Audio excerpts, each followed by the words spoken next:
والمخاطب بطه وياسين أبي القاسم محمد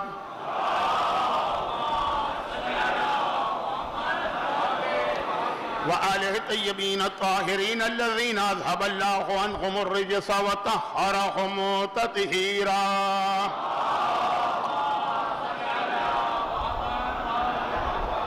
سيما على الجوهر القدسية والحوراء الإنسية وفاطمة الزهراء، وسيما على الإمام المنتظر والحجة الثانية شرج اللهم له الفرج، ولعنة الله على أعدائهم أجمعين من الأزل إلى الأبد. أما بعد، فقد قال الله عز وجل في كتابه المبين وفرقانه المتين: بسم الله الرحمن الرحيم. في بيوت أذن الله أن ترفع ويذكر فيها اسمه ويسبح له فيها بالغدو والآصال رجال لا تلهيهم تجارة ولا بيع عن ذكر الله وإقام الصلاة وإيتاء الزكاة ويخافون يوما تتقلب فيه القلوب والأبصار.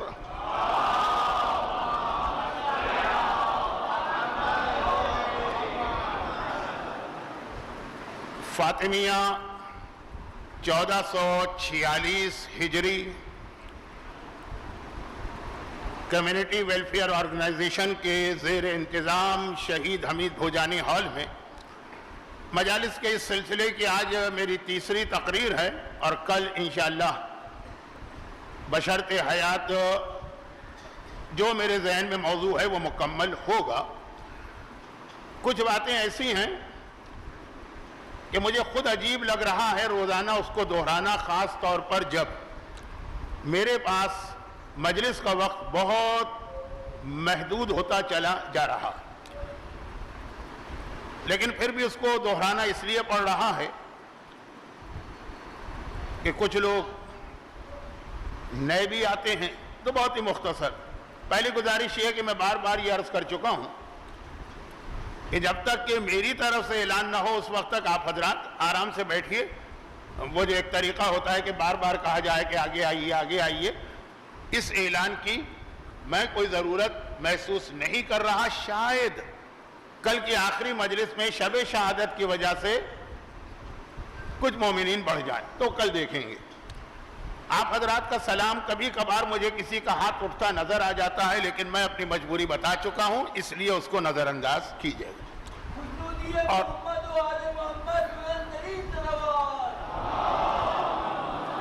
اور تمہید کے حوالے سے آخری بات یہ ہے کہ جب مجلس عزا کا آغاز ہو جائے، یہ اب میرا پہلی دو تمہیدی باتوں کی طرح سے یہ میرا اپنا ذاتی ایک نظریہ کہیے، عقیدہ کہیے، مزاج کہیے کہ مجلس شروع ہو جائے، اور مجلس شروع ہونے کا مطلب یہ ہے کہ شہزادی کونین اور معصومین تشریف لے آئیں. تو اس کے بعد پھر میں پسند نہیں کرتا کہ کوئی بھی ایسی چیز ہو جس سے مجلس ڈسٹرب ہو. مجلس شروع ہونے سے مطلب کیا ہے کہ جس وقت پہلا سلام، پہلا مرثیہ وہاں سے. اب چونکہ ہمارے یہاں بہت سے لوگ علماء کے احترام میں کھڑے ہو جاتے ہیں، میں تو عالم بھی نہیں ہوں، لیکن بہرحال بوڑھا ضرور، میں اس احترام کو پسند نہیں کرتا. یہ میری ایک آپ سے گزارش ہوگی کہ بیٹھے رہیے تو بیٹھے رہیے. اب اس سے پہلے کہ میں دو دن کی جو گفتگو ہے، اور اس میں بہت ساری باتیں میں نے آدھی چھوڑ دی، ان کو مکمل کرتے ہوئے اپنے اصل موضوع پر آؤں.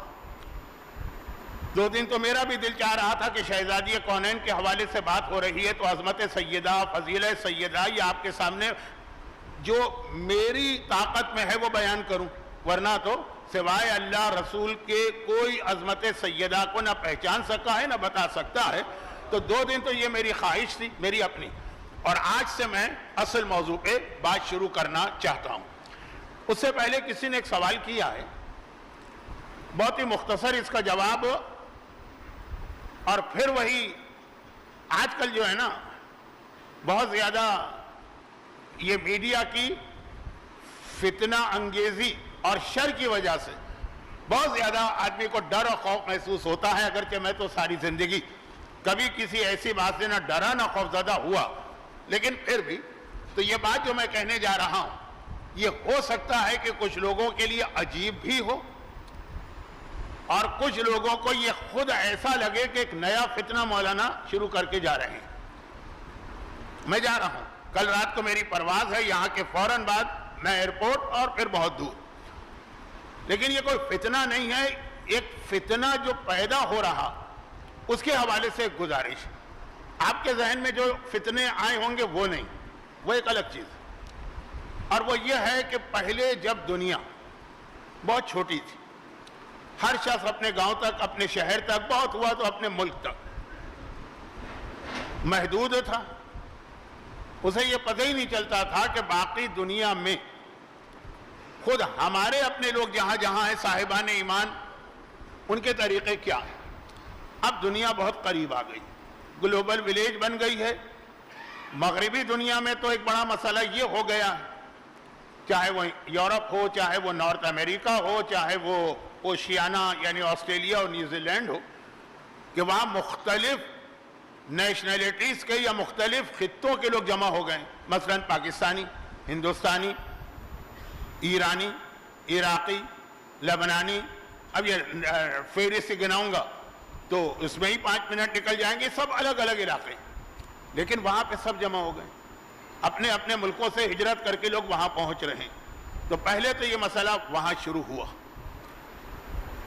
اور پھر یہ ہے کہ اب کثرت کے ساتھ لوگ زیارت پہ جانے لگے۔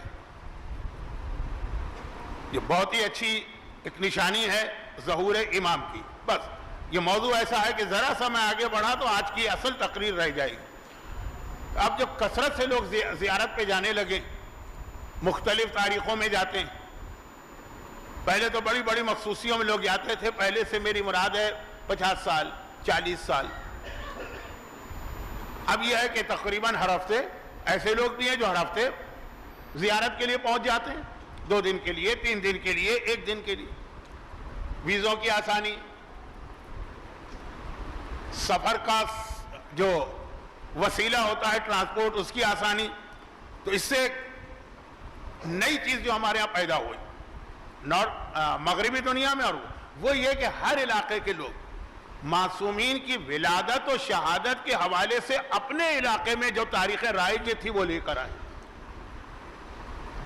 اور وہ تاریخیں اس طرح سے رائج تھی کہ ان علاقے والوں کے وہن و گمان میں بھی نہیں، یعنی ان کے فرشتوں کو بھی خبر نہیں کہ اس حوالے سے کوئی دوسری تاریخ بھی ہے، پہلے ضرورت بھی نہیں تھی۔ ہم اپنے شہر میں ہیں، وہاں یہ تاریخ ہے، اسی تاریخ پہ ہم ولادت کا جشن مناتے ہیں، اسی تاریخ پہ ہم شہادت کی مجلس کرتے ہیں۔ لیکن اب جب مغربی دنیا میں مختلف علاقوں کے لوگ جمع ہوئے، اور جب آپ کربلا جانے لگے، اب وہاں معلوم ہوا عراق میں تاریخیں کچھ چل رہی ہیں، آپ کے کچھ تاریخیں، پہلے آپ جاتے تھے خالی عاشورے پر، خالی چہلم پر، خالی مثلا 15 شعبان پر، تو تاریخیں تو ایک تھیں، لیکن اب جو ہر مہینے لوگ جا رہے ہیں، معلوم ہوا کہ وہاں تو کسی اور تاریخ کو ولادت ہو رہی ہے، وہاں تو کسی اور تاریخ کو شہادت۔ اب یہ ایک فتنہ بنایا جا رہا ہے۔ فتنہ کن معنوں میں بنایا جا رہا ہے؟ آج کل کے جتنے فتنے ہیں نا، ان سب کا اختتام کس چیز پر ہوتا ہے؟ آغاز کی بات نہیں کر رہا کہ فتنے شروع کہاں سے ہوتے ہیں، اس موضوع پہ بہت سے علماء بات کر رہے ہیں۔ ختم کہاں پہ ہوتے ہیں یہ سارے فتنے؟ یہ سارے فتنے ختم ہوتے ہیں مرجعیت اور مراجع کو ختم کرنے، کسی طرح سے شیعہ قوم کا رشتہ ان کے مرجع سے توڑ دیا جائے، اور یہ توڑنا اس طرح سے ہو جو شہزادی کونین کے مظالم کے درمیان مولائے کائنات کے اوپر ظلم کیا اس زمانے کے حکمرانوں نے۔ دیکھیں رشتہ توڑنا، ایک تو یہ ہوتا ہے نا کہ بس آپ کہیں کہ وہ مراجع سارے شہید کر دیے جائیں، جیسے صدام نے کتنے مراجع شہید کی، اور ایک یہ ہے کہ نفرت پیدا کی جائے۔ یہ روایت آپ نے سنی ہے، روایت کہیں کہ تاریخ کا واقعہ، کہ حالت یہ ہو گئی تھی کہ اور شہروں کو چھوڑیں، شہر مدینہ، وہاں پہ لوگ مولا کو سلام کرنے کو تیار نہیں ہوتے تھے، اور جب کسی نے تعجب کے ساتھ کہا کہ اے ابوالحسن یہ ظلم کیا ہو رہا ہے کہ آپ کو لوگ آپ نہ ہوتے تو دنیا میں سلام ہی نہ ہوتا، کیونکہ سلام اسلام سے متعلق ہے، جب اسلام ہی نہ ہوتا تو سلام کہاں سے آتا؟ آپ کو لوگ سلام نہیں کرتے ہیں. مولا نے کہا اس سے بڑا سنو کہ میں اگر کسی کو خود سلام کروں تو میں سلام کا جواب بھی دینے کو تیار نہیں ہوتا. اب یہ کیوں تھا؟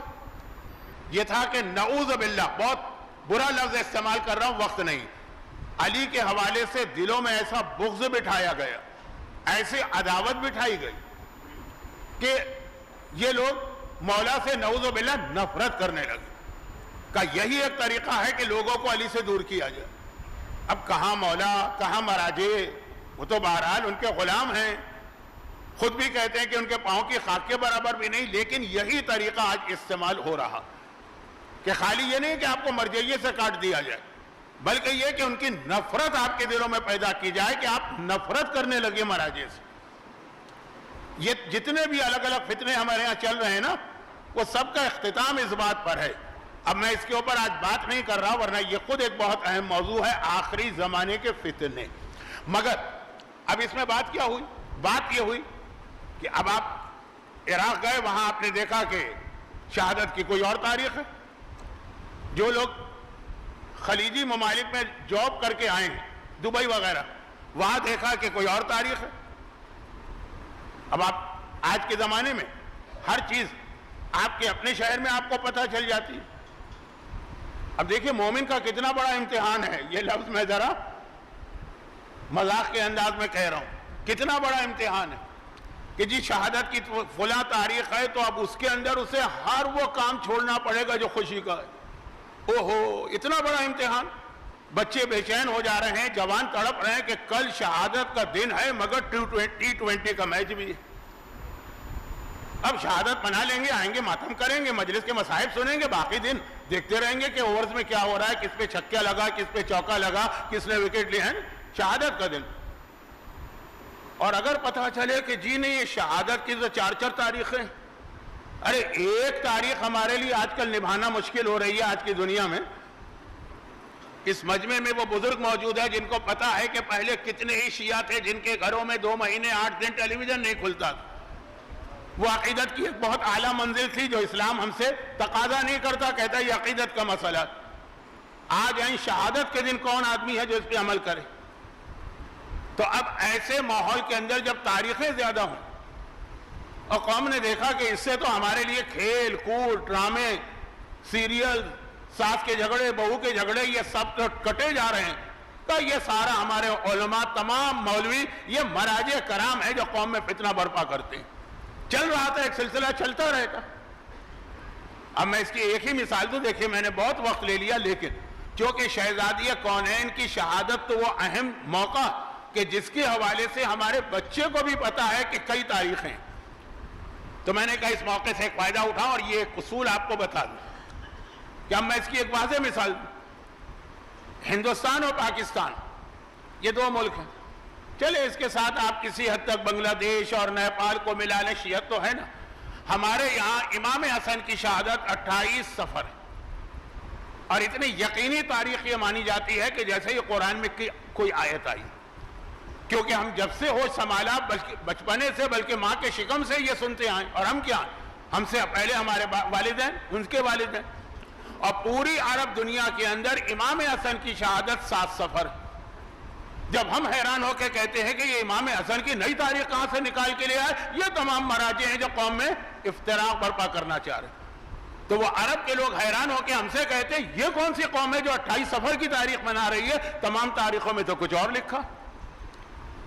وہ ہم پر حیرت کرتے ہیں کہ 28 صفر آپ کہاں سے لے کے آئے. اور اب آپ سے پوچھا جائے گا آپ کہاں سے لے کے آئے تو آپ کہیں گے ہم نے یہی دیکھا اپنے یہاں. کوئی کتاب آپ کے پاس حوالہ نہیں ہوگا. میں نے کہا نا کہ میں کوئی فتنہ نہیں کھڑا کرنا چاہ رہا، ایک اصول دینا چاہ رہا ہوں.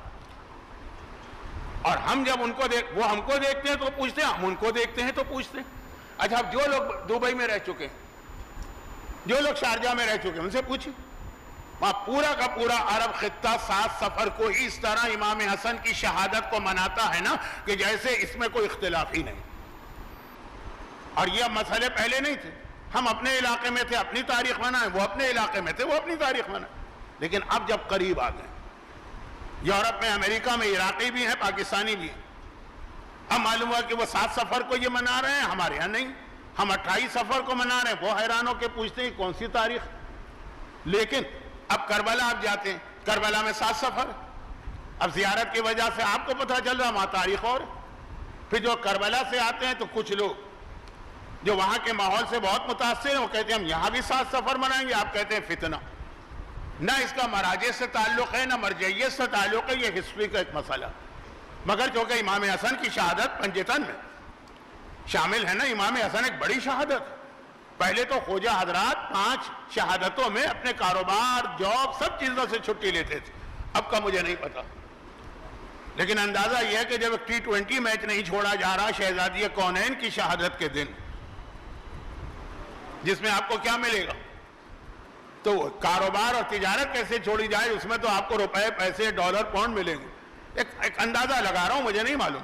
تو خلاصہ یہ ہے کہ اتنی اہم تاریخ، اب سنیے فارمولہ، اور اس پر بہت لمبی بحث ہو سکتی ہے لیکن میں بحث کرنا نہیں چاہتا، میں صرف اس لیے یہ بات بتا رہا ہوں کہ آپ حضرات کربلا جاتے رہیں گے، آپ حضرات ایران جاتے رہیں گے، ظہور امام تک تو یقیناً جاتے رہیں گے، اس کے بعد بھی جاتے رہیں گے، تو ایک چیز آپ کو معلوم، 13 معصومین، زمانے کے امام کو چھوڑ دیجئے، 13 معصومین، ولادت، شہادت، کتنی تاریخیں ہو گئی؟ 26، اس میں سے صرف 3 تاریخیں ایسی جس میں کوئی اختلاف نہیں، یہ آج کی بات نہیں ہو رہی ہے، آج کے مجتہدین مراجع کا اس سے تعلق ہی نہیں، یہ بات ہو رہی ہے جب سے پہلی شیعہ کتاب لکھی گئی، محمد ابن یعقوب کلینی اصول کافی، اس وقت سے آج تک، اب آج تو نئی کتاب نہیں لکھی جاتی نا، پرانی کتاب ہی کی چیزوں کو نقل کیا جاتا، تو شروع زمانے سے 26 میں سے صرف 3 تاریخیں ایسی ہیں جن میں کوئی اختلاف نہیں۔ اب میں اس لفظ کو ذرا زیادہ واضح کروں گا تو آپ اور کنفیوز ہو جائیں گے، میں کنفیوز نہیں کرنا چاہتا ہوں، لیکن بتانا چاہتا ہوں کہ نہ اس کا علماء سے تعلق نہ مراجع یا ہسٹری میں اس طرح۔ کون سی 3 تاریخیں؟ ایک شہزادی کی ولادت، 20 جمادی الثانی، اس میں کوئی اختلاف نہیں ہے، شیعت کی بات کر رہا ہوں، اتفاقی بات۔ دوسری، چھٹے امام کی ولادت، 17 ربیع الاول، اس کے اندر کسی قسم کا کوئی اختلاف نہیں۔ اور تیسری، آقا حسین کی شہادت، عاشورہ، شہادت کی 13 معصوم ہے نا، تو 13 شہادت کی تاریخیں، ان میں سے صرف عاشورہ وہ ہے جس میں کوئی اختلاف نہیں، باقی 12 کے 12 معصومین کی وفات یا شہادت، وفات رسول خدا کی وجہ سے کہہ رہا ہوں، گرچہ وہ بھی شہادت ہے لیکن اس کے لیے لفظ وفات ہی زیادہ مناسب، تو باقی 13 شہادتوں میں سے ایک کربلا کو چھوڑ کر 12 شہادتوں میں ایک سے زیادہ روایت ہے۔ علماء آپ کو بتانا نہیں چاہتے، کیوں آپ کو کنفیوز کریں، لیکن جب یہ ہوتا ہے کہ مختلف علاقوں کے لوگ جمع ہوں، چاہے وہ کینیڈا میں جمع ہو، چاہے وہ کربلا میں جمع ہو، اور مختلف چینلز، یوٹیوب چینل ہیں اور دوسرے چینل ہیں، ان کے اوپر ہر علاقے کا آدمی اپنے حساب سے شہادت منا رہا ہو، تو آدمی کو ہم روکنا بھی چاہیں تو انفارمیشن مل جاتی، اور ولادت بھی 13 ولادتیں، صرف 2 ولادتیں ایسی، ایک شہزادی کی ولادت، ایک چھٹے امام کی، جس میں کوئی اختلافی روایت نہیں۔ جو بات میں کہہ رہا ہوں صرف شیعہ کتابوں کی بات کر رہا ہوں، باقی کو تو چھوڑی۔ اور میں نے ایک نام لے لیا کہ یہ اختلاف کہاں سے ہوا، جہاں پہلی کتاب اصول کافی، محمد ابن یعقوب کلینی لکھتے ہیں کہ رسول خدا کی ولادت 12 ربیع الاول کو، وہ اکیلے ہیں اور کسی نے نہیں لکھا، لیکن وہ اکیلا نام ہی اتنا بڑا نام ہے، تو یہ بس یہ والے اختلافات کو فتنہ نہ بنائی، اور اس میں آپ کو وہی اصول پہ عمل کرنا جو زمانے کے امام نے آغا شہاب الدین مرشی نجفی کو ایک ملاقات میں بتایا۔ ایسے کئی واقعات ہیں امام زمانہ کے، لیکن میرا موضوع امام زمانہ اس حوالے سے نہیں، ہاں جس حوالے سے ہے وہ بات شروع ہونے والی، ہو سکتا ہے کہ آج میں 5 منٹ آپ کے زیادہ لے لوں تو آپ سے معذرت، لیکن بہت مختصر یہ بات۔ آغا شہاب الدین مرشی ہمارے زمانے کے مرجع، آپ میں سے بہت سے تو اس وقت پیدا نہیں ہوئے ہوں گے، 1991 میں انتقال ہوا، یعنی تقریباً 30-35 سال پہلے، اور مولائی مرجع کہلاتے ہیں، حد سے زیادہ عزادار تھے۔ ان کی وصیت بھی آپ کو یاد ہوگی کہ جب مجھے دفن کرنا تو میرے کفن میں میرا رومال ضرور رکھنا، جو میں مجلس میں آنسو پوچھنے کے لیے استعمال کرتا تھا کہ میری بخشش کا ذریعہ تو یہی رومال بنے گا جس کے اندر میرے وہ آنسو ہیں جو حسین کے غم میں جاری ہوئے. مرجع وقت کی وصیت ہے. مرجع بہت بڑے مراجع میں مولائی عجیب شخصیت. ان کے کئی واقعات ہیں امام سے ملاقات کے, اور یہ ہمارے زمانے کے مرجع. اس میں سے ایک واقعہ یہ ہے کہ جب یہ امام سے ملاقات کرتے ہیں تو ایک یہ سوال کرتے ہیں کہ مولا شہزادی کونین کی قبر کہاں؟ یہ جو تاریخ کا مسئلہ ہے یہ تو ہر ایک کو پتا کہ اس کا ریزن یہ ہے کہ مولا نے ایک سے زیادہ قبریں بنائی. امام زمانہ نے اس کا جواب نہیں دیا. کہا کہ جب امام آئیں گے تو تمہیں پتا چل جائے گا, ابھی جہاں جہاں قبر کا نشان ہے وہاں جاؤ, کرو ماتم. یہ الفاظ میرے ہیں. اور پھر اسی میں انہوں نے کہا کہ اگر اتنا ہی دل چاہتا ہے تو چلو میری پھوپھی اور ان کی بیٹی معصومہ قم کی قبر پہ جاؤ. اب ایک سوال یہ ہوتا ہے تاریخ کیا؟ یہ سوال چھٹے امام سے بھی ہوا تھا. امام نے فرمایا چھوڑو کون سی تاریخ, اگر 2 تاریخیں دونوں دن غم کرو. کیا 2 دن کا غم کرنے میں تمہیں کوئی نقصان ہوگا؟ اجر و ثواب ہی تو بڑھتا چلا جائے گا. تو بجائے اس کے کہ ان مسئلوں کو دیکھیں, میں بہت شارٹ کر کے بات کر رہا ہوں, ورنہ جب میں واقعہ شروع کرتا ہوں آدھا گھنٹہ لگ جاتا ہے, لیکن ٹائم نہیں.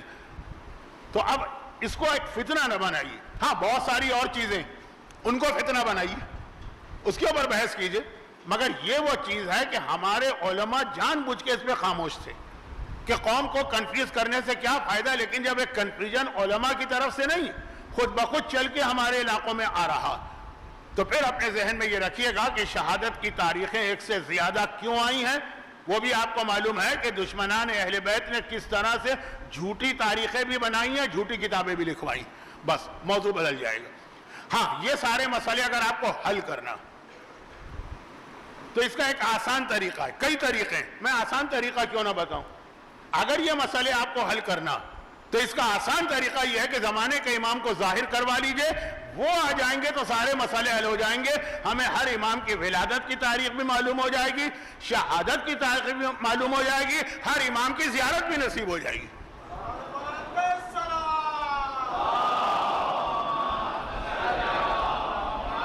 امام کو ظاہر کروا لیجیے, سب سے آسان طریقہ یہ. امام آئے تو وہ جو باقی فتنے فساد مسئلے ہیں وہ تو حل ہوں گے ہی, مگر یہ جو علمیہ کے اختلافات آپ کو نظر آ رہے ہیں نا یہ بھی ختم ہو جائیں. اب آپ کہیں گے مولانا یہ تو سب سے مشکل مسئلہ ہے جس کو آپ نے آسان بتایا, کیا ہمارے اختیار میں ہے امام کو ظاہر کروانا؟ تو اس کا جواب علماء آج کل بہت دیتے رہتے ہیں. میں وقت بچانے کے لیے ایک لفظ میں جواب دیتا ہوں, یس, یہ ہمارے اور آپ کے اختیار میں بھی ہے, ہمارے اور آپ کے اختیار میں بھی. مگر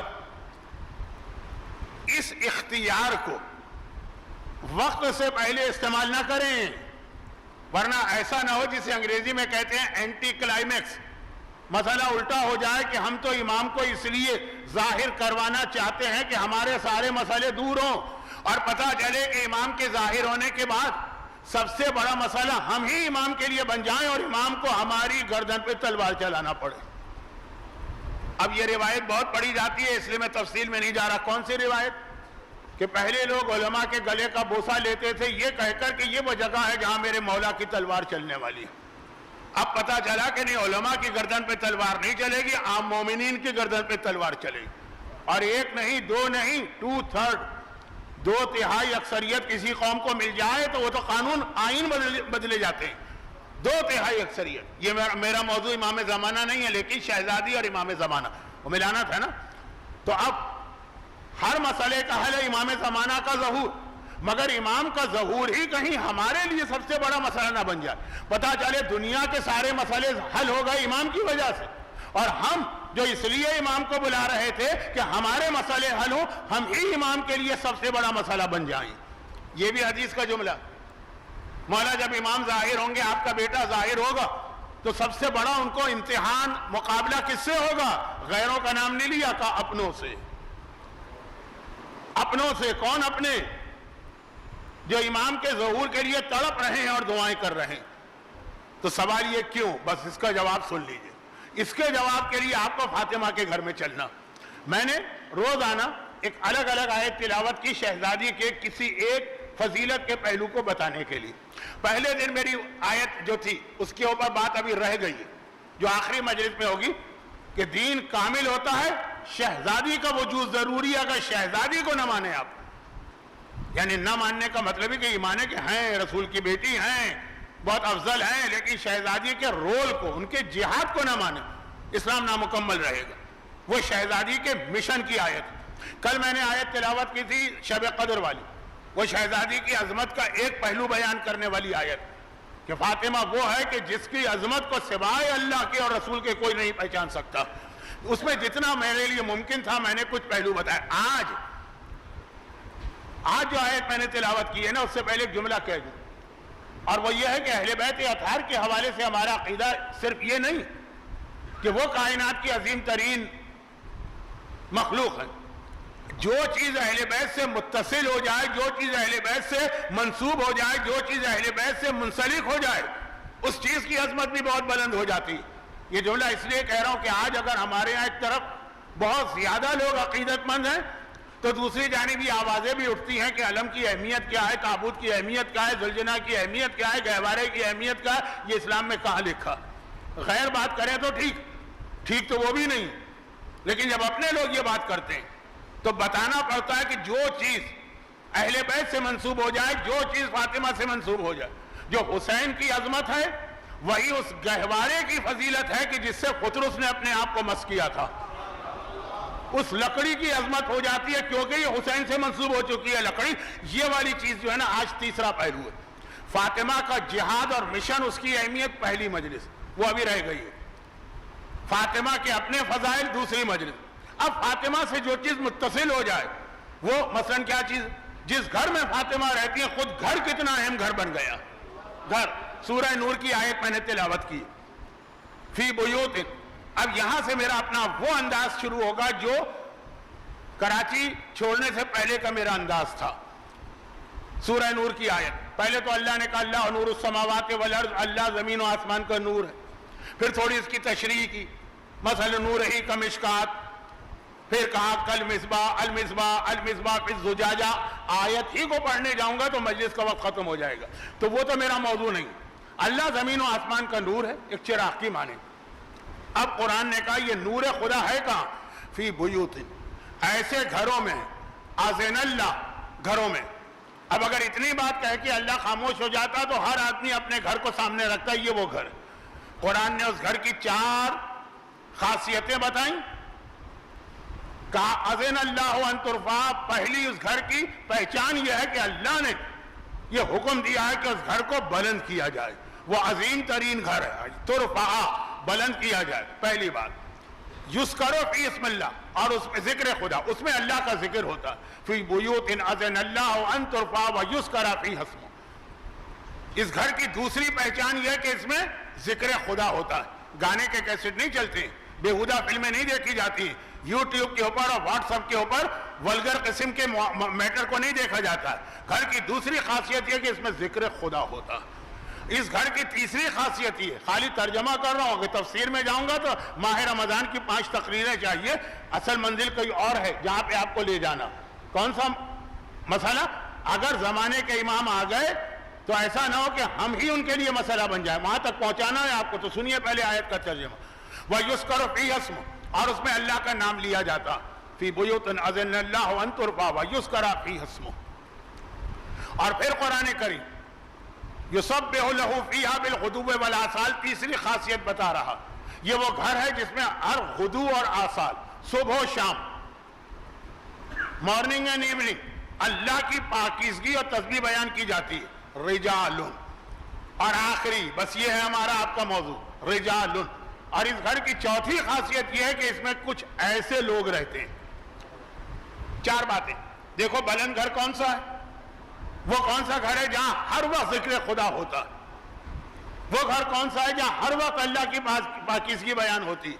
وہ گھر کون سا ہے جہاں پہ وہ لوگ پائے جاتے ہیں؟ وہ لوگ، وہ ابھی آ رہی ہے تشریح، کیونکہ میں یہاں سے موضوع بدلنے جا رہا ہوں تو صرف یہاں رک جاؤں. قرآن نے 4 پہچان بتائیں. 4 پہچان بتائیں. اور آپ یہ وہ حدیث سن لیجئے جو ہماری مشہور ترین تفسیر مجموع البیان میں علامہ طبرسی نے نقل کی ہے اسی آیت. میں بہت ٹائم بچانے کے لیے بہت سی چیزیں حدیث کے حوالے اور اس کے راوی چھوڑ رہا ہوں. اللہ کے رسول مسجد النبوی کے ممبر پر بیٹھے ہیں اور یہ آیت تلاوت کر رہے ہیں کہ اللہ کا نور، اللہ نور السماوات اس گھر میں ہے جس کو اللہ نے بلند کیا. اور پھر وہاں پہ وہ جملہ آتا ہے جو کل مجلس ہو گئی اس سے متعلق، کہ یہ گھر اتنا بلند کہ اس گھر کے حوالے سے جو دعا مانگو گے فوراً بلند ہو جائے گی. بھئی گھر بلند ہے تو وہاں جو چیز رکھی جائے گی وہ بھی تو بلند ہو جائے گی نا. اگر آپ کا گھر نیو یارک کے ایسے اپارٹمنٹ میں ہے جو، یا تو دبئی میں بھی جو 75ویں منزل پر ہے، تو وہاں جو چیز آپ رکھیں گے وہ چیز بھی خود بخود 75ویں منزل پہ پہنچ جائے گی. تو یہ جو ہے کہ وجود فاطمہ سے دعا قبول ہوتی ہے، اس میں ایک دلیل یہ بھی ہے کہ اللہ نے کہا یہ گھر بلند. جب یہ گھر بلند ہے تو اگر آپ کی دعا اس گھر میں پہنچ گئی تو سمجھو دعا بھی بلند ہو گئی. لیکن اصل موضوع میرا کچھ اور ہے، تو اس لیے میں ان چیزوں پہ رک کے آپ حضرات سے کسی قسم کی داد بھی لینے کا ٹائم نہیں رکھتا ہوں. اب سنیے، پیغمبر یہ تلاوت کر رہے آیت، ترجمہ کی ضرورت نہیں ہے، مجمع سب عربی جانتا. تو ایک مرتبہ مجمع میں کسی نے پوچھا کہ یا رسول اللہ جو یہ گھر ہیں کون؟ اللہ نے خاصیت تو بتا دی لیکن ہیں کون؟ فرمایا ہم بیوت الانبیاء والاوصیاء، وہ انبیاء کے اور اوصیاء کے گھر ہیں. ولی ٹھیک ہے.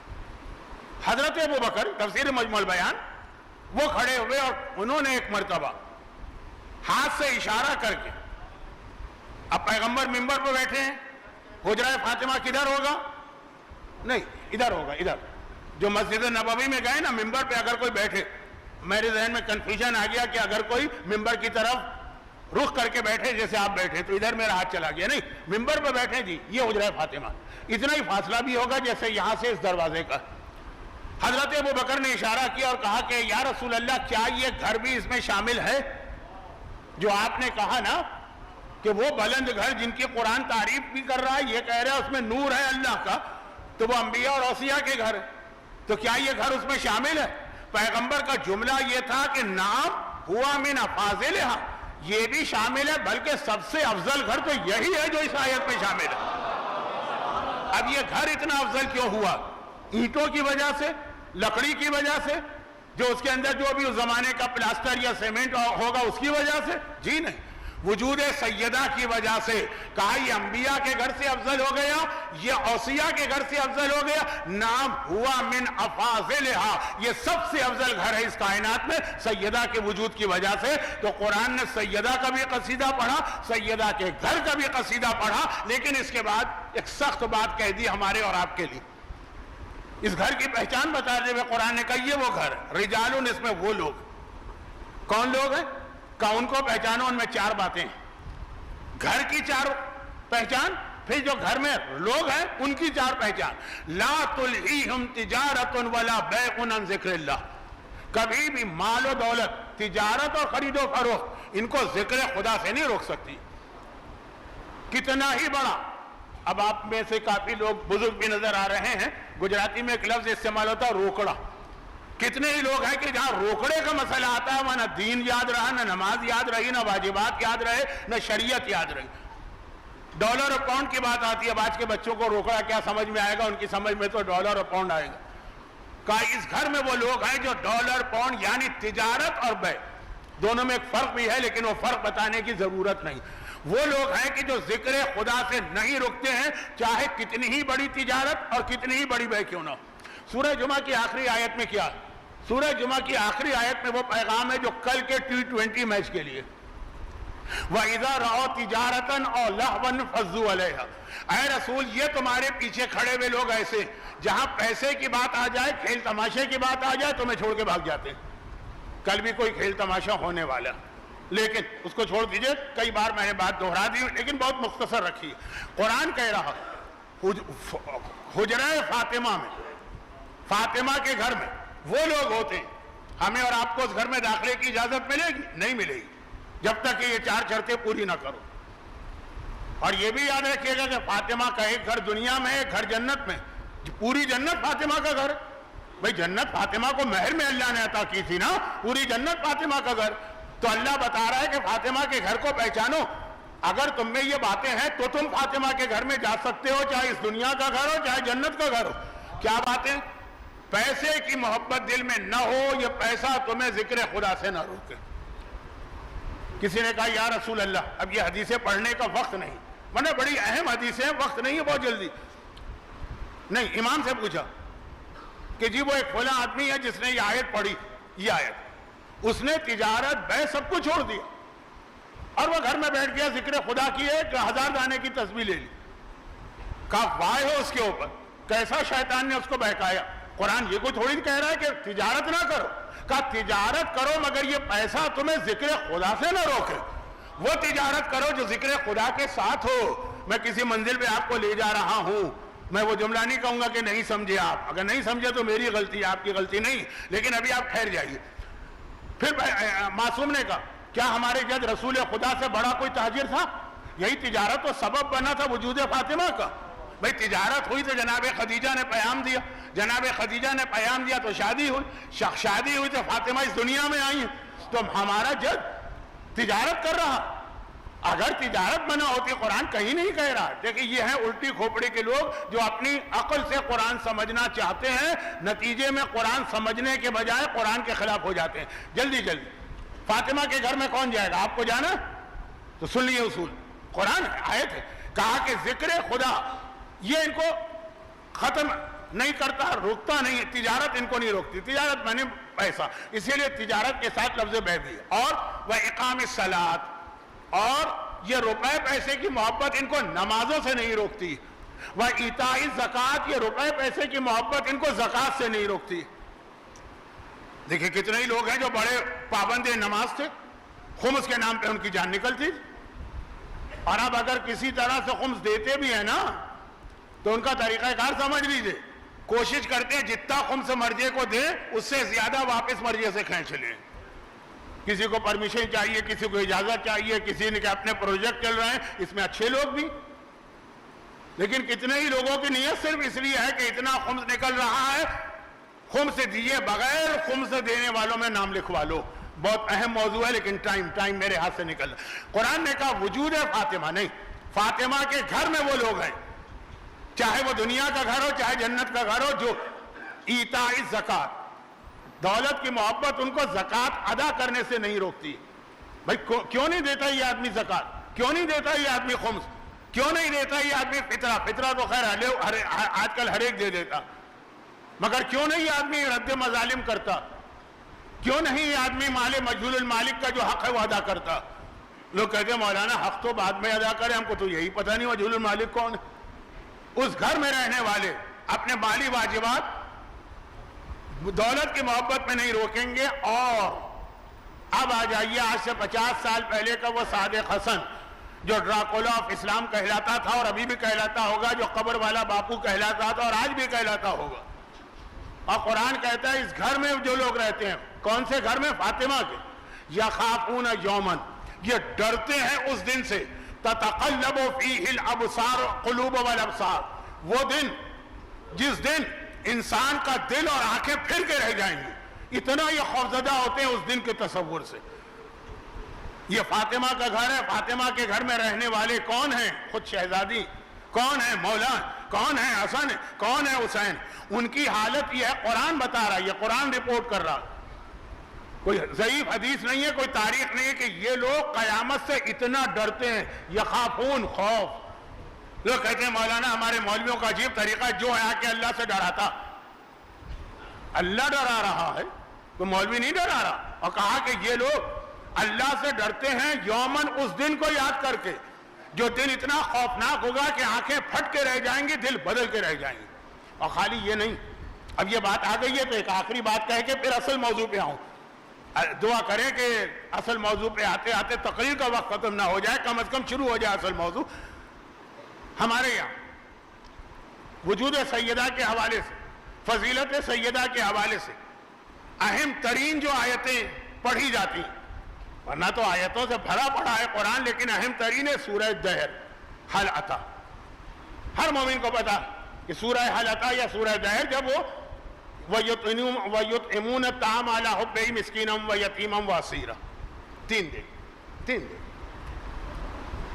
فاطمہ نے عطا کیا مسکین کو، یتیم کو، اسیر کو. یہ تو بہت مشہور سورہ بھی ہے، مشہور آیت بھی ہے، مشہور واقعہ بھی. البتہ 3 دن سے آپ کو ربط تو ملا ہوگا. یہ ہے ہماری تمام عبادتوں کا ایک جواب. مولانا ہم حجاب کیوں کریں اس گرمی میں؟ ہم شراب یا نشے، اب شراب تو نہ صحیح لیکن آج کل کتنے نشے رائج ہو گئے. سنا ہے کوئی آئس وائس کا نشہ بھی ہوتا ہے. خیر ہم تو خالی سنی سنائی بات کریں گے، ہم نے تو دیکھا بھی نہیں ہے، کیوں چھوڑ؟ گانے میں ہم کو بہت مزہ آتا ہے، کیوں ترک کریں؟ نماز نہیں پڑھی جاتی، آخر کیوں اٹھ جائیں ہم صبح کے وقت؟ اب سینکڑوں سوال ہی بتانے لگوں تو وقت ختم ہو جائے گا. اس کا ایک جواب یہ آیت ہے وَيُطْعِمُونَ الطَّعَامَ عَلَىٰ حُبِّهِ مِسْكِينًا وَيَتِيمًا وَأَسِيرًا. 3 دن فاطمہ کے گھر سے روٹیاں گئیں. کس کو گئیں وہ تفصیل ضرورت نہیں ہے، اس مجمع میں کون نہیں جانتا. یہ فاطمہ کی طرف سے کیا تھا؟ یہ فاطمہ کی طرف سے ایک لفظ اچھا نہیں ہے، بدلہ تھا. اس احسان کا یہ شکریہ تھا کہ جب علی کی ماں خانہ کعبہ میں مہمان بنی تھی تو 3 دن اللہ نے جنت سے دسترخوان نازل کیا تھا. 3 دن اللہ کی طرف سے علی کے لیے دسترخوان آیا. اب بدلے میں علی کے گھر سے 3 دن یتیم و مسکین و اسیر کو کھانا جا رہا. ہر عبادت کا جواب یہ ہے کہ اس احسان کا بدلہ ہے جو اللہ نے تم پہ کیا. اس کی تشریح میں جاؤں تو ایک مجلس چاہیے. تو خیر یہ تو ضمنی بات آ گئی، مگر اس آیت سے پہلے والی آیت، اس کے بعد والی آیت وہ کیا؟ سورہ حل اتی اہل بیت کا قصیدہ ہے. کبھی پڑھا بھی ہے کہ وہ قصیدے میں لکھا کیا ہے؟ یہ کہہ دینا کہ وہ اہل بیت کا قصیدہ ہے، قرآن نے ایک سورہ نازل کیا، یہ کافی نہیں ہے. لکھا کیا ہے؟ یہ لکھا وَيُوفُونَ بِالنَّذْرِ وَيَخَافُونَ يَوْمًا كَانَ شَرُّهُ مُسْتَطِيرًا. کہ یہ اہل بیت وہ ہیں جو اس قیامت کے دن سے یخافون ڈرتے ہیں، کان شرُّهُ مُسْتَطِيرًا کہ جس کا عذاب اور خرابی پھیلی بھی ہوگی. کون ڈر رہے ہیں؟ اہل بیت. کون کہہ رہا ہے؟ کوئی ضعیف راوی نہیں. کون سی کتاب میں لکھا ہے؟ کسی عام سے کتاب میں نہیں، قرآن میں ہے. آیت ہے، آسان ترین الفاظ میں ہے کہ اہل بیت قیامت سے ڈر رہے ہیں. قیامت ہے کیا چیز اہل بیت کے سامنے؟ وہ شافع روز محشر ہیں، وہ قیامت کے دن حساب کتاب لینے والے ہیں، وہ جنت و جہنم تقسیم کرنے والے ہیں. اس کے بعد یہ حالت ہے کہ قرآن کہہ رہا وَيَخَافُونَ يَوْمًا كَانَ شَرُّهُ مُسْتَطِيرًا. وہ قیامت سے ڈرتے ہیں کیونکہ قیامت کا عذاب اتنا پھیلا ہوا ہوگا. یہ اس آیت سے پہلے کی آیت کہ یہ 3 دن روٹیاں دیتے. اور اس کے بعد والی آیت کیا؟ یہ تو خدا نے رپورٹ کیا کہ ڈرتے. اس کے بعد والی آیت کیا؟ خود اہل بیت کیا کہہ رہے ہیں؟ إِنَّ نَخَافُ مِن رَبِّنَا يَوْمًا عَبُوسًا قَمْطَرِيرًا. ارے ہم تو اس لیے یتیم و مسکین کو دے رہے ہیں کہ ہم اپنے رب سے ڈر رہے ہیں قیامت کے حوالے سے.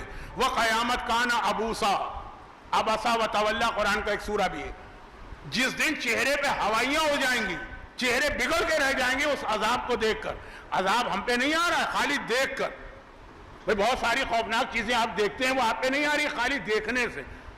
آپ آگ میں نہیں جلے، کوئی آگ میں جل گیا، وہ جلے ہوئے آدمی کو دیکھ کے آدمی کا چہرہ ہوائیاں اڑنے لگتی. اور اس وقت جو مثلا غزہ کے اندر جس انداز سے چھوٹے چھوٹے بچے مارے جا رہے ہیں، آپ بہت دور بیٹھے خالی تصویریں دیکھتے ہیں یا ویڈیو، لیکن وہ دیکھ کے آپ کی حالت خراب ہو جاتی.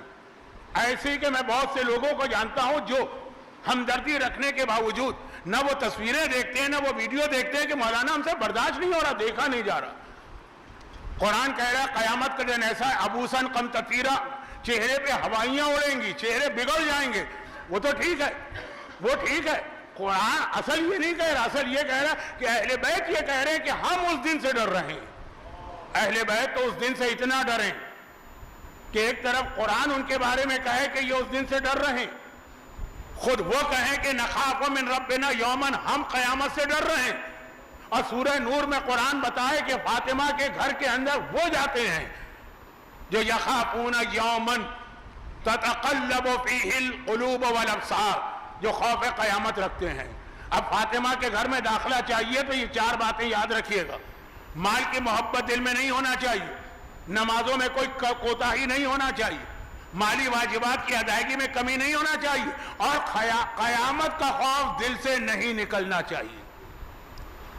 وہ بہت عرب کا مشہور پہلوان تھا نا، مادی کرب، ایک دن رسول سے ملاقات کی اس نے. وہ عرب کا بہت مشہور پہلوان،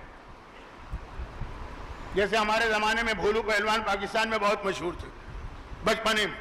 یہ ہمارے جوانی میں کون وہ ہاک ہوگن اور انڈرٹیکر اور کون وہ چلتے تھے امریکن، بہت مشہور. اور ایک بار پیغمبر کے سامنے آیا اور کہا کہ یا رسول اللہ میں بہت بہادر ہوں، میں کسی چیز سے نہیں ڈرتا ہوں۔ پیغمبر نے کہا کہ قیامت سے بھی نہیں ڈرتے ہو؟ یہ کہہ کے پیغمبر نے قیامت کے کچھ عذاب بتائے، چیخ مار کے گرا، بے ہوش ہو گیا، ہوش میں آتے کلمہ پڑھ کے اسلام میں داخل ہو گیا۔ قیامت قرآن کہہ رہا کہ اہل بیت قیامت کا خوف، قیامت اہل بیت کے لیے نہیں ہے، اہل بیت کی محبت میں قیامت کا دار و مدار ہے، لیکن پھر بھی اہل بیت کی یہ کیفیت و حالت ہے۔ اب یہ جو بات میں نے کہی نا، قیامت پہ اتنا زور کیوں دیا؟ اس لیے نہیں زور دیا ہے کہ میرا نام ہے ملا قیامت، وہ تو ہے ہی، وہ تو 50 سال سے ہے، وہ اس لیے زور دیا ہے۔ اب سنیے، زمانے کا امام جب آئے گا، ربط دیکھیے گا، میں ملانے کی کوشش کر رہا ہوں، تو جو اس کے لیے مسئلہ بنیں گے صاحبان ایمان، وہ تو ہوں گے 66%، 2/3۔ پتہ نہیں یہ 2/3 سب مل کر اسلام میں کون سی ترمیم لے کر آئیں گے اور کیا نمبر ہوگا یہ مجھے نہیں پتا، لیکن اتنی بڑی تعداد۔ اور جو امام کے لیے حامی اور مددگار بنیں گے وہ 1/3 ہوں گے۔ یہ 2/3 تو ایک طرف، یہ امام کے لیے پرابلم ہے۔ میں ان ظالموں کا خاتمہ کروں جو سفیانی کی شکل میں بیٹھے ہوئے ہیں، یا اپنے ان چاہنے والوں کو سزا دوں جو میرے پاؤں پکڑ کے مجھے روک رہے ہیں۔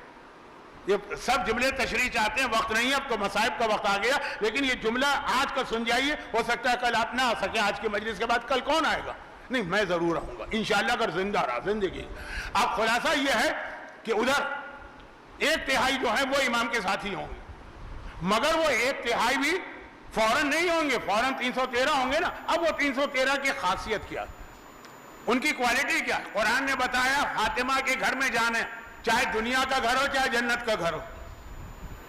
کربلا بھی فاطمہ کا ایک گھر ہے، نجف بھی فاطمہ کا ایک گھر ہے، قرآن نے بتا دیا وہاں جانے کی 4 شرطیں ہیں، پیدا کرو گے تو تمہیں وہ گھر کی انٹری ملے گی۔ مگر جب زمانے کے امام آئیں گے تو امام کی فوج میں اگر کوئی شامل ہونا چاہے تو روایتوں میں اس کی 25 خصوصیتیں بتائی گئی، 25۔ اب یہ 25 جو ہے وہ میں نے کل پہلی مجلس میں کہا تھا کہ پورا عشرہ میں پڑھتا ہوں تب جا کے 25 پوری ہوتی ہیں، بلکہ ایک بار رمضان میں 25 تقریریں کرنا پڑی تھی تاکہ 25 باتوں کا ذرا اطمینان سے بیان ہو جائے۔ آج تو میرے پاس 25 منٹ بھی نہیں بچے آج کی تقریر میں، بہت مختصر ایک جملہ سن لیجئے، کل اس کے اوپر پوری تقریر ہوگی، 25 باتیں ہوں گی۔ لیکن یہ 25 باتیں، اچھا یہ والی حدیث ہمارے ایک بہت ہی مشہور مرجع گزرے ہیں آیت اللہ گلپائگانی، ہم لوگ بھی ان کی تقلید میں رہے تھے، میرے ایج گروپ کے، ہمارے ہی زمانے کے، آغا مراشی کے 2 سال بعد انتقال ہوا ہے، ہمارے زمانے کے۔ ان کے داماد تھے آیت اللہ لطف اللہ صافی گلپائگانی، صافی، حال ہی میں انتقال ہوا۔ انہوں نے امام زمانہ پہ کتاب لکھی ہے، غالباً اس کا اردو میں ترجمہ جمال نور کے نام سے ہوا ہے، بہت موٹی کتاب، اس میں یہ پوری حدیث موجود ہے، پوری حدیث موجود ہے۔ مرجع لیول کے ہیں صافی گلپائگانی، میں ذرا بدتمیزی سے نام لے رہا ہوں ٹائم کی وجہ سے، مرجع لیول کے ہیں، مرجع۔ تو جب میں کہتا ہوں مرجع لیول کا ہے تو سمجھ لیجئے کہ میں کوئی آج کل جو بعض مارکیٹنگ کر کے کسی کو مرجع بنا رہے ہیں، میں اس کی بات نہیں کر رہا، واقعاً جن کی مرجعیت شرعاً ثابت ہے ان میں سے ہے، وہ یہ حدیث لکھتے ہیں 25۔ اب 25 کا وقت کہاں ہے، مختصر سنیے، بہت ہی مختصر۔ جیسے کسی نے حضرت یوسف کے واقعے کے بارے میں قرآن میں 100 سے زیادہ آیتیں، پورا سورہ، مجھے اس کا خلاصہ بتا دو، تو کیا خلاصہ بتائے؟ پدر بود پسر داش گم کرد بازیاب۔ وہ خلاصہ یہ کہ ایک باپ تھا، ایک بیٹا تھا، کھو گیا، مل گیا۔ تو یہ ہے کہ بعض اوقات بہت لمبے واقعے کو اتنا مختصر بھی کیا جاتا۔ خیر یہ تو کچھ زیادہ ہی مختصر کر دیا کہ باپ تھا، بیٹا تھا، کھو گیا، مل گیا، لیکن جو بات میں کہہ رہا ہوں 25 کو چھوڑیے، چھوڑے نہیں، 25 کو ہم جمع کریں مختصر تو 3 باتیں بنیں گی، یہ 3 باتوں میں 25 باتیں آ جاتی ہیں۔ امام زمانہ کے فوج کے وہ لوگ جو امام کے لیے مسئلہ نہیں بنیں گے، ان کی وجہ، ان کی مدد سے امام مسئلے حل کریں گے۔ 3 باتیں، نمبر 1 ان کے دل میں مال کی محبت نہیں ہوگی، نمبر 2 ان کے پاس تکبر و غرور و گھمنڈ نہیں ہوگا، نمبر 3 ان کے پاس بے شرمی، بے حیائی اور فحاشی نہیں ہوگی۔ پوری 25 چیزیں دیکھ جائیے، اگر آپ کو میری پرانی تقریریں مل جائیں انٹرنیٹ پہ تو وہاں مل جائیں گی، کتاب میں دیکھنا چاہیں میں نے اس کتاب کا حوالہ دیا، کئی کتابوں میں، لیکن مرجع کی کتاب کی تو بات ہی کچھ اور ہے۔ جو بے حیا ہے وہ امام زمانہ کا سپاہی نہیں، وہ امام کا مسئلہ، امام کی مدد سے مسئلے حل نہیں کرے گا، امام کے لیے مسئلہ بنے گا جس میں تکبر ہے، غرور ہے، گھمنڈ ہے۔ اور آخری بات مال کی محبت۔ اچھا اب یہ جو میں نے باتیں کی، اس میں آئیے کہ یہ آخری ٹکڑے کا آج کے ان فاطمیہ تاریخوں سے کیا ربط، اور ان تین چیزوں کے حوالے سے سب سے زیادہ جس معصوم نے تیاری کرائی ہے وہ شہزادی کون ہے؟ ہر امام جہاد کرتا رہا، لیکن امام زمانہ کا سپاہی بننے کے قابل ہم ہو جائیں، اس کی سب سے زیادہ تیاری شہزادی نے کرائی۔ بھئی آپ حیا اور شرم کا نام زبان پہ لاتے ہیں، ذہن میں فاطمہ سب سے پہلے آتا ہے۔ دولت کی محبت کا نام آپ ذہن میں لاتے ہیں، سب سے پہلے فاطمہ کا چکیاں پیس پیس کے فاقے کر کے زندگی گزارنا آتا۔ یہ تو میں بہت مختصر کہہ رہا ہوں تاکہ جو لوگ کل نہیں آئیں گے وہ بھی ایک آج کا میسج لے کے جائیں۔ اور تکبر و گھمنڈ، اس کو جس طرح فاطمہ نے خطبہ فدق کے ذریعے توڑا، کن کا تکبر توڑا وہ چھوڑیے، لیکن یہ کل باتیں ہوں گی تفصیل سے، آج بہت مختصر۔ یہ تین چیزیں اگر آپ میں ہیں، قرآن نے بتایا فاطمہ کے گھر میں جانے والوں میں 4 خاصیتیں، اور امام زمانہ کا سپاہی بننے میں 3 باتیں ہونا چاہیے، تینوں کی تیاری فاطمہ نے کرائی۔ کیسے؟ یہ کل۔ مگر آخری جملہ، آخری سے مطلب یہ کہ آخری نقطہ جس کے 2-3 جملے، مگر آج کی مجلس کا ایک اور پہلو واضح کر دوں، یہ بھی کل مکمل ہوگا۔ آج مکمل کیا، شروع بھی نہیں ہوگا، خالی ہیڈنگ لگے گی۔ کائنات کا افضل ترین گھر کون سا؟ گھر فاطمہ زہرا کا عجب شان کا گھر ہے، یہ قرآن کی آیت کا ترجمہ ہے نا۔ تو ہم ذرا یہ بھی دیکھ لیں، کیونکہ ہمارے دین میں خالی تولا نہیں ہے، تبرہ بھی۔ اب سب سے بہترین گھر تو فاطمہ کا گھر ہے، پیغمبر نے کہا نعم ہوا من افاضلہا، فاطمہ کا گھر تو سب سے افضل گھر ہے۔ تو سب سے بدترین گھر اس کائنات میں کون سا، وہ بھی ذرا دیکھ لیں۔ جدھر آپ جا رہے ہیں ادھر میں آپ کو نہیں لے جانا چاہتا، کیونکہ اس کے لیے بہت وقت چاہیے۔ صرف ایک جملہ، اللہ کے رسول فرماتے ہیں کہ اللہ کو اس دنیا میں سب سے زیادہ جس گھر سے، یہ لفظ اللہ کے لیے اچھا تو نہیں ہے، وہ ٹائم نہیں، نفرت ہے، ناپسند کرتا ہے اللہ جس گھر کو، ناراض رہتا ہے اللہ جس گھر سے۔ دیکھیے وہ فاطمہ کا گھر ہے، وہ تولا، جس سے راضی ہے، جس سے خوش ہے، جس میں اللہ نے نور رکھا ہے زمین و آسمان کا۔ فاطمہ سب سے بدترین گھر وہ ہے جس میں کوئی طلاق ہوتی ہے۔ کائنات کے بہترین گھر کو سن کے داد دینے والے، خوش ہو جانے والے، چہروں پہ مسکراہٹ آنے والے کائنات کے بدترین گھر کو بھی تو سن لیجئے۔ کہیں ایسا نہ ہو کہ وہ کہیں آپ کے آس پڑوس میں ہو، کہیں ایسا نہ ہو کہ وہ آپ ہی کی بلڈنگ میں ہو، کہیں ایسا نہ ہو کہ وہ کہیں آپ کے خاندان میں نہ ہو، کہیں ایسا نہ ہو کہ وہ آپ کا اپنا گھر نہ ہو۔ ہماری قوم میں اس وقت جس کثرت سے طلاقیں ہو رہی ہیں، مثلا دنیا بھر میں جتنے خوجہ جماعتیں ہیں ان کے پاس ایک ریکنسائلیشن کمیٹی ہوتی ہے شوہر بیوی کے اختلاف دور کرنے کی۔ جا کے دیکھیں کتنے طلاق کے کیس آج کل ہیں وہاں، صرف جانے کی فرصت نہیں۔ مجھے نہیں پتا کہ اس وقت سپریم کورٹ پاکستان میں کتنے کیسز پینڈنگ میں ہیں، سنا ہے کہ آئینی کیسز 60,000 ہیں، لیکن آپ جا کے مومنین کرام کے اداروں میں دیکھیں۔ کبھی موقع ملا تو میرے ساتھ چلیے گا، ہر عالم طلاق نہیں پڑھتا ہے نا، صحیح طلاق، غلط طلاق تو آپ پیسے دے کے کسی سے پڑھوا لیجئے، صحیح طلاق۔ ایک عالم ہے جو صرف ویڈنس ڈے کو طلاق پڑھتے ہیں، صحیح، باقی ان کے گھر کے باہر آپ جائیے گا ویڈنس ڈے کو، میرے ساتھ جو لائن لگی ہوتی ہے، لائن، طلاق طلاق طلاق، ہر ایک کو طلاق چاہیے۔ اچھا یہ ہماری فقہ کی برکت ہے کہ میں نے 3 بار طلاق کہا لیکن میری بیوی کو طلاق ہوئی نہیں ہے۔ ہو سکتا ہے کوئی اور مکتب فکر ہوتا تو اس کی بیوی تو بیچاری گھر میں بیٹھے بیٹھے اس وقت طلاق یافتہ ہو جاتی۔ تو یہ کیا مصیبت ہے؟ جس کو کائنات کا افضل ترین گھر ملا ہے وجود فاطمہ کے ذریعے، وہ اپنے گھر کو کائنات کا بدترین گھر بنا لے۔ اور اس پر مزید بات کل ہوگی، جو کل مجلس میں پڑھ چکا ہوں اس کے 2-3 جملے بہت اہم ہیں جو آخری مجلس میں آئیں گے۔ پہلی مجلس کا موضوع وہ بھی، اور یہ جو آج جملہ میں نے کہا کہ امام زمانہ کی سب سے زیادہ تیاری، یہ بھی کل۔ آج بہت وقت میں نے آپ کا لے لیا، مصائب تھوڑے سے آج کم ہو جائیں گے۔ 2 دن میں نے اچھے خاصے مصائب پڑھے، آخری دن بھی انشاءاللہ بھرپور آپ کی بھی خدمت کروں گا، اہل بیت کی بھی خدمت کروں گا۔ آج ذرا مختصر بات رہے گی۔ لیکن یہ جو مختصر بات ہے اس کا ربط بھی میں آج کی تقریر ہی سے دے رہا ہوں۔ کائنات کا بدترین گھر آپ نے سن لیا، اور جیسا کہ میں نے کہا کہ آج کل کائنات کا بدترین گھر ڈھونڈنے کے لیے آپ کو کہیں دور نہیں جانا پڑے گا، آپ کو اپنے محلے میں ملے گا، آپ کو اپنی بلڈنگ میں ملے گا، آپ کو اپنے پڑوس میں ملے گا، آپ کو اپنے خاندان میں ملے گا، مگر یہ مل رہا ہے نادانی کی وجہ سے، لا علمی کی وجہ سے۔ جان بوجھ کے کون اپنے گھر کو بدترین بنائے گا؟ تو وہی جو لا علمی ہے اس کو دور کرنے کے لیے میں نے یہ جملے کہیں، اور باقی کل کہوں گا۔ اب آ جائیے اصل بدترین گھر، اور کائنات کا بہترین گھر وہ ہے کہ جس کو ڈھونڈنے کی بھی ضرورت نہیں، اس لیے کہ قرآن کریم قصیدہ پڑھ رہا ہے کہ کائنات کا بہترین گھر۔ اچھا، بدترین گھر کے دروازے کو کوئی جلا دے تو ہمیں اتنا افسوس نہیں ہوگا، شرعاً تو جائز نہیں ہے، لیکن میں کہہ رہا ہوں بدترین گھر کو اگر کوئی توڑ دے تو ہمیں اتنا افسوس نہیں ہوگا، لیکن اگر کائنات کا وہ بہترین گھر ہو جس کا قرآن قصیدہ پڑھے،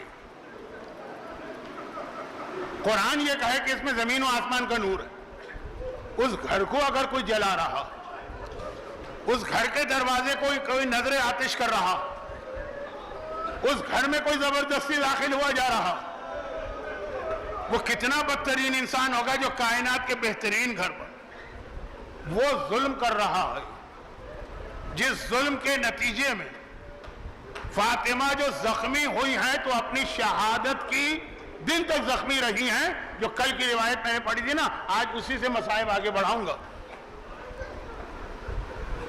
وہ ظلم ہوا ہے کہ جس دن فاطمہ دنیا سے گئی اور مولا غسل میت دے رہے ہیں تو کیوں چیخ چیخ کے رو رہے ہیں؟ یاد رکھیے کہ پہلے دن کے بعد پھر فاطمہ کے بدن پہ کوڑا نہیں مارا کسی نے، لیکن وہ پہلے دن کا کوڑا ایسا کہ جو جملہ میں نے ابھی کہا اس کو اگر میں مکمل کر دوں تو اس طرح کروں گا شاید کہ وہ ایسا زخم فاطمہ کے بدن پہ آیا کہ شہادت کے وقت بھی تھا، غسل میت کے وقت بھی تھا، بلکہ روز قیامت جو فاطمہ آئیں گی تو شاید اسی زخم کے ساتھ آئیں۔ مگر اب اس وقت ایک مصائب سے ہٹ کے صرف ایک جملہ ہے، لیکن اسی میں مصائب بھی ہیں۔ ایک جملہ ہمارے یہاں بہت مشہور ہے کہ اگر کوئی آدمی نجف میں دفن ہو تو اس پر فشار قبر نہیں آتا، کربلا میں دفن ہو تو منکر و نکیر کے سوال نہیں ہے۔ بعض علماء کہتے ہیں ترتیب الٹی، لیکن میری تحقیق ہے دونوں باتیں صحیح ہیں۔ نجف میں دفن ہونے والے سے فشار قبر بھی نہیں ہے، سوال بھی نہیں، کچھ شرائط کے ساتھ۔ اور کربلا میں بھی، کربلا کے لیے ایک جملہ کہا جاتا ہے کہ کربلا میں جو ہے فشار قبر نہیں ہوگا، کیونکہ فشار قبر کے لیے زمین کو ہلانا پڑتا ہے، اور پروردگار کہتا ہے یہاں اتنے زخمی دفن ہیں، اس کربلا کی زمین میں اتنے زخمی دفن ہیں کہ ان کو ذرا سے بھی حرکت نہیں دینا چاہیے۔ جو لوگ وہاں تک گئے ہیں جہاں اصلی قبریں بھی ہیں اور اصلی جسم بھی ہیں، ان کو کربلا کے شہداء کے زخم آج بھی نظر آتے ہیں۔ کہ زمین کربلا پہ کیسے فشار آئے؟ زمین ہلے گی تو یہ جو شہداء کربلا ہیں ان پہ کیا اذیت و تکلیف کا مارا گزرے گا، اس لیے فشار قبر نہیں ہے نا۔ لیکن اب اندازہ کریں شہزادی کونین کا، جن کے مصائب کے لیے جب دنیا سے گئی تو بدن پہ کوڑا تھا نا، لیکن یہاں پہ مصائب ختم نہیں ہوئے، یہ سلسلہ اور آگے چلا۔ اور وہ کیسے آگے چلا؟ بہت مشہور روایت علامہ مجلسی نے بھی لکھی ہے۔ مولا نے رات کی تاریکی میں شہزادی کو دفن کر دیا، اگلے دن صبح کو یہ خبر پھیلی کہ رسول کی بیٹی دنیا سے چلی گئی، کیونکہ ماتم کی آواز نہیں آ رہی ہے، رسول کی بیٹی دنیا سے چلی گئی۔ حکمران وقت نے سوچا کہ یہ تو بہت بے عزتی کی بات ہے، لوگ کہیں گے کہ تم رسول کے جانشین ہو، رسول کی ایک ہی بیٹی ہے وہ دنیا سے گئی، تم نے نماز جنازہ تک نہیں پڑھی ہے، جبکہ مدینے میں کوئی غلام بھی مر جائے تو ہم جنازے کی نماز پڑھتے ہیں رسول کی نیابت میں۔ فاطمہ کی نماز جنازہ پڑھنا، اور فاطمہ کی نماز جنازہ کیسے پڑھی جائے؟ حکم دیا کہ جہاں قبر سیدہ ہے اس کے چاروں طرف قنات لگائی جائے، اس قنات میں پیغمبر کے زمانے کی وہ صحابی عورتیں جائیں جو انتہائی ضعیف ہیں، وہ اپنے ہاتھ سے قبر سیدہ کو کھولیں گی، مٹی کو ہٹائیں گی، پتھر کو حرکت دیں گی، سیدہ کے جسم کو باہر نکالیں گی، گہوارے پہ رکھیں گی، چادر سے چھپایا جائے گا، پھر اسے قنات کے باہر لایا جائے گا، حکمران اس پر نماز پڑھے گا، اور پھر اسی احترام کے ساتھ قنات کے اندر یہ میت جائے گی۔ یہی بوڑھی خواتین جو رسول کا زمانہ دیکھے ہیں صحابیات، اپنے ہاتھوں پورے احترام سے دفن کریں گی، قبر بند کی جائے گی۔ اور پہلے سے لے کے آخری جملے تک حکمران بار بار کہہ رہا ہے پورے احترام، پورے عزت، پورے حجاب کے ساتھ لیکن جب یہ تیاریاں شروع ہو رہی ہیں، قنات وغیرہ لائی جا رہی ہے، حجرہ فاطمہ میں یہ خبر کسی نے مولا کو دے دی۔ بس اب علی کی حالت دیکھی، اس بے چینی کی عالم میں اپنے حجرے سے باہر آتے ہیں، یعنی اتنی جلدی آ رہے ہیں، جلدی، سر پہ امامہ بھی نہیں پہنا، پاؤں میں نالین مبارک بھی نہیں پہنی، بدن پہ جو گھر کے کپڑے تھے وہی کرتا ہے جس کے بٹن کھلے ہوئے ہیں، آستینیں پلٹی ہوئی ہیں، ہاتھ میں ذوالفقار ہے، منہ سے کف جاری ہے۔ قبر سیدہ پہ ذوالفقار لے کے بیٹھ گئے، کہا کہ میں نے ہر ظلم پر صبر کیا کیونکہ میرا وعدہ تھا رسول اللہ سے، مگر یہ وعدہ رسول نے مجھ سے نہیں لیا تھا۔ اگر کسی نے قبر سیدہ کی بے احترامی کی، اگر کسی نے قبر سیدہ کی توہین کی، آپ علی کی ذوالفقار نہیں رکے گی۔ بس یہ جو جملہ سنا تو ہر ایک کو پتا ہے بدر میں تو ذوالفقار نہیں تھی، احد و خندق و خیبر میں ذوالفقار علی کے ہاتھ میں ہے۔ سب نے گھبرا کے کہا واپس چلو، واپس چلو، ہم قبر سیدہ پہ ہاتھ پہ ذرا سا بھی کوئی تعدی نہیں کرتے، ظلم نہیں کرتے، ہاتھ نہیں لگاتے، سب واپس چلے گئے۔ مولا بھی تلوار لے کے واپس گئے۔ اب میرا ایک جملہ ہے جو آج کی مجلس کا آخری حصہ تھا، مولا نے قبر سیدہ کو اپنی ذوالفقار کی مدد سے بچا لیا ہے، لیکن ہاتھ جوڑ کر میں امام زمانہ سے کہوں، مولا فاطمہ کے وارث تو آپ ہیں نا، آج فاطمہ کے بیٹے تو آپ ہیں نا، کوئی میری ماں کی قبر کو ہاتھ لگائے اور میں صاحب اختیار ہوں، مجال ہے کہ اس کو زندہ واپس جانے دوں گا؟ وہ 8 شوال کی منحوس صبح کو یاد کریں، ظالم بلڈوزر کو لے کے جنت البقیع میں داخل ہو رہے ہیں اور ایک دوسرے سے پوچھ رہے ہیں کہ قبر سیدہ کہاں ہے؟ لوگوں نے کہا کہ یہ جو گنبد ہے، یہ جو روضہ ہے، یہ قبر سیدہ ہے۔ بس ایک مرتبہ بلڈوزر کو حکم دیا، ارے وہ آگے بڑھا، وہ روضہ سیدہ سے ٹکرایا، گنبد ٹوٹا، دیواریں گری، قبر سیدہ کھلی، اس کے اوپر جو اس زمانے میں جو بھی لکڑی کی زری تھی وہ زری توڑی گئی، کدالیں ہاتھ میں ہیں، کدالیں لے کے قبر سیدہ کو کھودنے کی کوشش کی گئی۔ امام زمانہ یہ منظر بھی دیکھ رہے ہیں، صاحب اختیار و طاقت بھی ہیں۔ میں کہوں گا مولا امام زمانہ، آپ کے دادا علی نے اپنی ذوالفقار سے سیدہ کی قبر کو بچا لیا، یہ امتحان تو اللہ نے آپ کا لیا، لیکن مولا ان مومنین سے برداشت نہیں ہو رہا، یہ تڑپے جا رہے ہیں، یہ روئے جا رہے ہیں، آپ نے کیسے برداشت کیا ہوگا؟ مولا اتنا صبر آپ میں کیسے آیا؟ تو پتا ہے امام کیا جواب دیں گے؟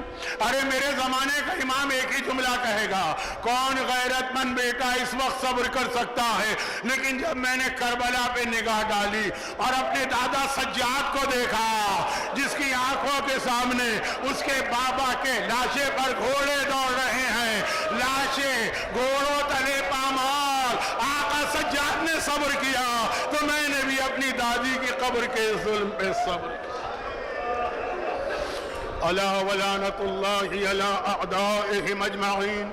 پروردگارہ یہ تو مصائب امام زمانہ بھی بن گئے، امام زمانہ کے مصائب کا واسطہ شہزادی کونین کی شہادت کے بعد بھی، ارے دفن کے بعد بھی فاطمہ کے مصائب ختم نہ ہوئے، مصائب زہرا کا واسطہ آج کی مجلس میں گریہ کرنے والوں کو غم حسین اور غم اہل بیت کے سوا ہر پریشانی سے محفوظ فرما، ان کی ساری حاجتیں پوری فرما۔ پروردگارہ ہمارے مرحومین کو اعلی علیین میں معصومی